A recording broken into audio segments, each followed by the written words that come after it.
tinutulungan nila ang naulilang pamilya ni Garabay.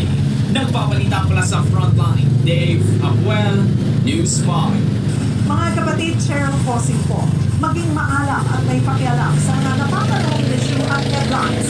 Mag-follow at mag-subscribe na sa social media pages ng News 5.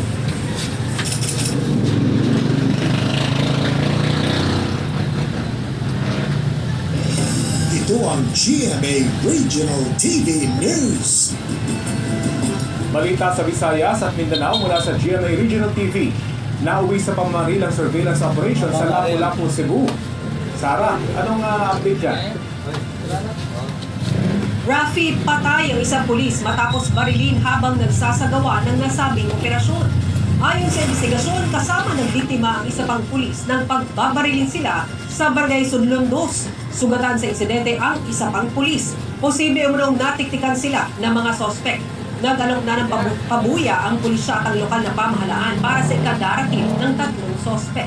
Wala pang pahayag ang Criminal Investigation and Detection Group kung saan nakadestino ang 2 pulis na nag-surveillance.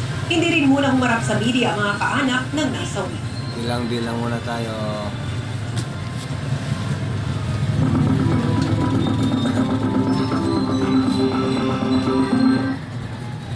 Patay ang isang bagitong pulis matapos aksidenteng mabaril ang kanyang kaklase. Nasa loob daw ng kanilang barak sa Dupax del Sur, Nueva Vizcaya ang dalawa nang mangyari ang aksidente. Naglaraw na kalabit ng suspect na si Patrolman Joshua Sebo ang gatilyo ng kanyang baril habang dinudukot sa kanyang bag. Naisugod pa sa ospital ang biktima pero dead on arrival ito dahil sa tama ng bala sa tiyan. Kinilala ang 32 anyos na biktima na si Patrolman James Catseran. Nakakulong na ang suspect na mahaharap sa kasong administratibo at homicide.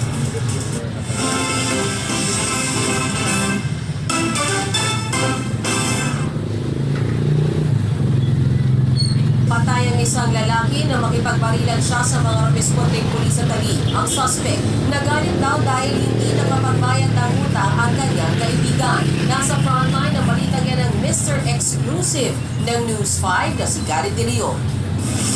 Duguan at wala ng buhay ang 53 taong gulang na dating pulis na si Alias Sakap matapos makipagbarilan sa mga pulis sa Taguig.